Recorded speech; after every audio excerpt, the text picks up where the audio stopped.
Hello, I'm Markos. I'm Brazilian and I've been playing football/soccer/this game where you kick ball with your foot since I learned how to walk. I've also put thousands of hours into online competitive games. So now we have an online competitive game that is pretty much football. I've never felt so seen before. But Markos, this game is fun. I like fun, but I'm not that familiar with how proper soccer is meant to be played. I'm not sure I know what I'm doing. Not to worry, friend. I'm here for you. Here's how to play Rematch. I'm gonna teach you some fundamentals of soccer, stuff that your coach would teach you at an academy. But even if you play or watch a sport, straightening this stuff out will make you a much better Rematch player.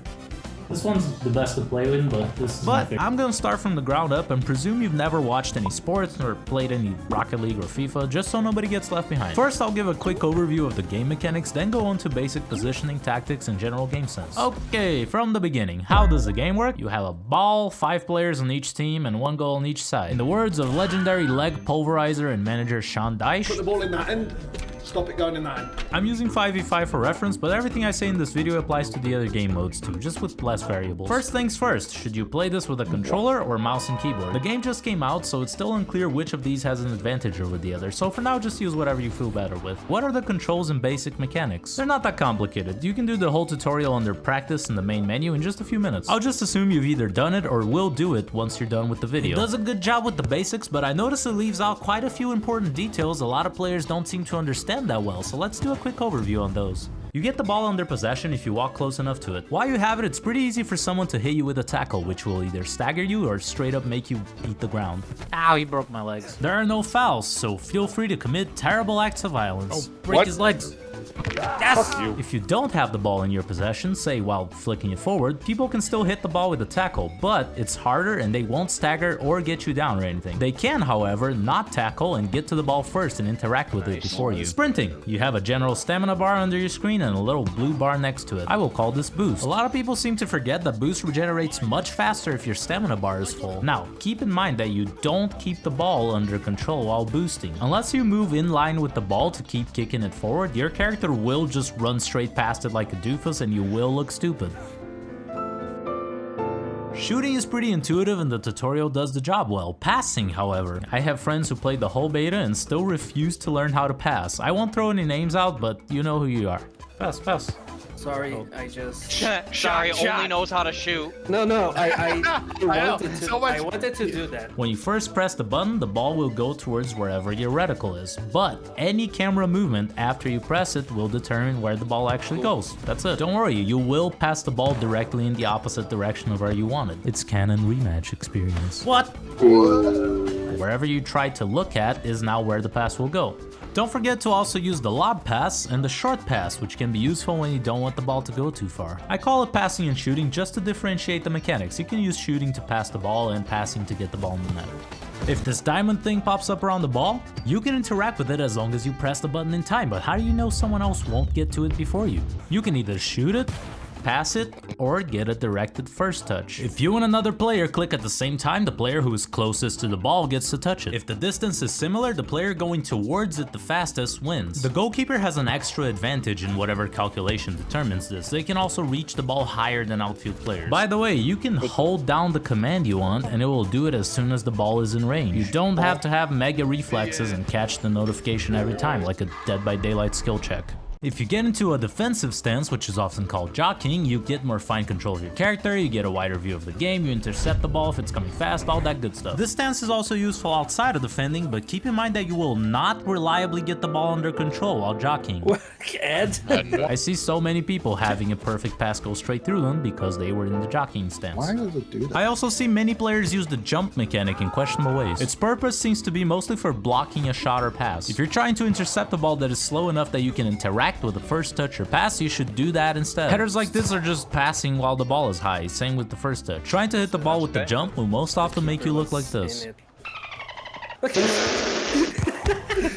And finally, goalkeeper or goalie. While you're in the box, you have powerful legs, you have infinite stamina except for the boost, plus your shots cannot be completely blocked, only deflected. They're always gonna go forward, so you don't have to be too scared of this dolphin diving in front of you.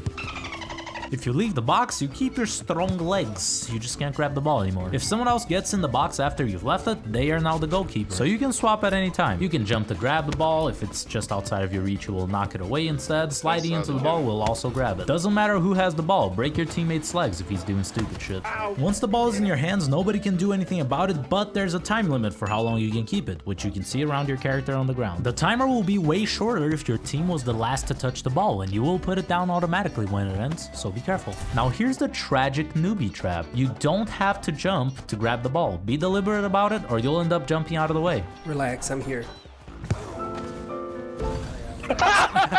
What the fuck, dude? I'm really relaxed right now. But to grab it, you should be using the defensive stance. Your reach is a lot shorter if you're not. Also, you will sometimes get rushed by opponents trying to block your pass or shot, but if you use a lob pass, you'll do an overhand throw and there's pretty much nothing they can do about it. Last detail is that if the goalie has the ball in their hands, their goal is deactivated, so they can jump over the line if they catch the ball before that. There we go. That's all you need to know about the mechanics. I suggest you get a good feel for them in the free mode by backing out of the main menu. Now here's the fun part. You gotta know when to use all this stuff. Onto positioning, tactics, and general game sense. Hell yeah. You see, as I said before, this game is basically football. Not as much this one, but this one. Futsal, indoor soccer, whatever you call it. So even though the game just came out, there's a vast history of ball knowledge that can be applied to it. Okay, anyway, we gotta break it down into sections. For now, let's say your team will either have the ball and be attacking, or not have the ball and be defending. With only 5 players, there can't be fixed positions. Everyone helps attack, and everyone helps defend. Naturally, people will prefer or be better at some things more than others, and they will adjust how they play accordingly, but there's no absolute picking and choosing. You'll see some teams on YouTube playing with strikers and stuff, but don't try to copy them if you're not playing in a full lobby with friends and you all know what you're doing. See the specimen who loses the ball and then just sits back and waits for their team to defend and get it back to them? They are the worst player in any match. They will make their team lose. They are probably assholes in real life. Don't be the specimen. On the other hand, if your team is up attacking and you're miles back ready to defend an attack that doesn't even exist, you're also not helping. Everyone attacks, everyone defends. Got it? Good. Let's start with defending. There's 4 people on the other team and 4 in yours, right? If someone has a dude really close, marking them, that's a risky option to receive the ball. So if each player is responsible with marking an opposing player, in theory, the attacking team has no easy options to attack. So that's our #1 rule. Don't follow the ball, follow the spare player. It sounds really simple, right? Yet this is the most commonly broken rule in any game at any level. This is most often where something goes wrong in defending. If they're attacking and there's a lonely, unharassed spare player in a good position, something is wrong. Maybe 2 people got mixed up or distracted on who's responsible for marking whom, and both went after the same dude. Maybe someone didn't manage their stamina properly and now they can't catch up to whoever they should be marking. Maybe the worst person in all of human history is hanging up by the goal instead of defending. God, I hate him so much. A lot of things can go wrong here. Some of them are inevitable, but if you keep it in mind, you can prevent most disasters by going, okay, there's a teammate going after the goal with the ball, so I will go find the spare opponent instead. Also, now that we're into it, keep in mind that these are general rules, but they are not absolutes. Sometimes the best thing to do is break them, but you gotta understand the rules to know when to break them. Cool? Okay, you got your spare man right here. Now what? Where do you actually stand? Do you respect his personal space, or do you go up to him and start dry humping his leg to assert dominance? There's actually an answer. You see, football is a game about one place that hasn't been corrupted by capitalism. Space! Rule number 2. What you're actually doing is not necessarily going after the player, it's protecting the space. What space is actually dangerous for my opponent to be with the ball in? The closer to my goal, the easier they can shoot the ball past the goalkeeper, so the space is more dangerous. If the ball is over here and there's someone way over there, they can stay there for all I care. This space here is way more dangerous. This is a good time to break the previous rule about following the spare player and try to double up on the guy with the ball. Now that you know this, let's go back to the spare man you're marking. You're not gonna hump his leg because that means he can catch you by surprise and run into the space you left behind. By the time you react, he's ahead of you and you're not catching up. If the ball reaches him, there's one less player between him and the goal. That's bad. I don't like it. Sounds dangerous, dude. So you're gonna protect this space between him and the net. Stay close enough that you can press him if the ball goes to him, maybe even intercept it, but not too close that he can get behind you faster than you can react. Got it? Keep in mind that if the ball is far away, your goalie has time to come out and intercept passes, so you can coordinate to cover space more efficiently. But the specifics are a topic for another video. However, if the ball is close and your spare man's in the box close to the net, you gotta stay close to him because he's already at the most dangerous space. If you don't prevent the ball from reaching this player, it's usually too late to stop the shot. Okay, so I got my own space. I'm protecting it, but my teammate just got absolutely owned by that dude they were marking. Ow, snap, I'm all the way over here. Now what? You see, this is a third rule. Provide cover for your teammates. Once you got your spare player, the space you're supposed to protect, now you gotta factor in what happens if your teammate gets beat. Ideally, your positioning should be a compromise between all three factors. So if I'm here, I can cover the guy I'm responsible with, but I'm close enough to cover for my teammate who couldn't do their fucking job right. To summarize: 1. Find the spare player. 2. Protect the space. 3. Cover your teammates. Okay, now you're well positioned. How do you actually mark your player? It's simple. Alright, for real. First thing to keep in mind is be patient. Your main goal is to stop them from scoring. Taking the ball away is a bonus. If you're just standing in front of them, preventing them from going forward, you're doing your job and they're not. What's the rush? What I mean is, it's normal for rookies to think that marking is charging in to try and take the ball. Oh, wow. Charging in such a predictable manner makes you the easiest target to dribble past. So use your defensive stance, stay patient, and try to back the attacker away from a dangerous space. For example, the wings are always less dangerous than the center. It gives them less options. So I'm holding the center here and pushing them out to the wing. You can also try to block good avenues for passing, again, giving them less options. Once you got all that covered, now you can try and take the ball. Be unpredictable, make them uncomfortable, try to anticipate their next move. Sprint in, pretending to go for a tackle, and then stop, hoping to bait them into flicking the ball, for example. Always prefer to tackle while standing up. Oh, man. If you miss, it's easier to recover. Slide tackle in the wrong moment, and not only do you look stupid, but they'll be miles away when you finally get up. Now, one of the greatest managers of all time, Carlo Ancelotti, who is now in charge of this disappointing-ass Brazil team for the World Cup, I believe in a miracle. By the way, I'm curious, do you care about real football at all, or is Rematch the first time you've ever thought about this whole ball-kicking thing? How popular is football where you live? Let me know in the comments. I read every single one of them, and I really am curious. I reply to a lot of them. While you're at it, if you liked the video so far, leave a like and subscribe. I got a lot more coming. Anyway, Don Carlo Ancelotti says that defending is about discipline and organization, while attacking is about talent and creativity.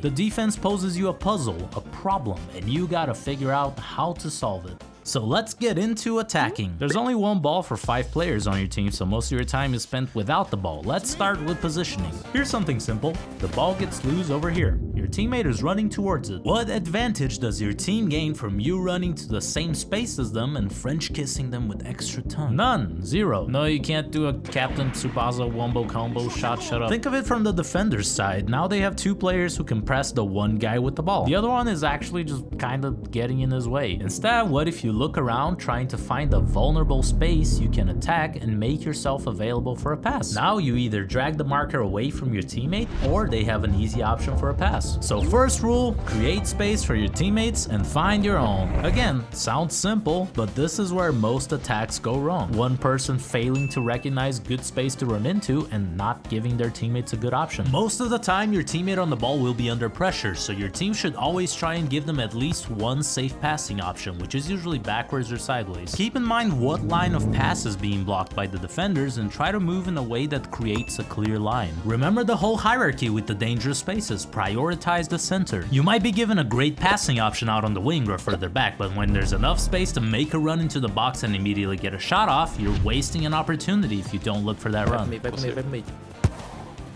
In general, spread out, create different passing options, attack different spaces. Ask yourself, what is the purpose of my existence in this place at this time? No, don't have an existential crisis. I mean, am I creating a good option for a pass? Am I dragging away a defender? Am I covering for my teammates in case we lose the ball? Make sense? Okay. Rule number 2, pass and move. The ball is faster than anyone on the pitch. The fastest way to their net is not running with it at your feet, it's passing to an available teammate. teammate. Dribbling is by nature a risky business. If you pass to your open teammate instead, now they have time and space to find a good play. No risk. Well, sure, you might hit a sick clip trying to dribble past 3 players and scoring, but you will most often lose the ball. My legs! Remember the worst person in the history of humanity? They're also a ball hog who will try to dribble the whole team and shoot all the way from midfield instead of passing. If you are able to accurately pass the ball to your teammate and immediately reposition to create a good option for them or for the next person who gets the ball,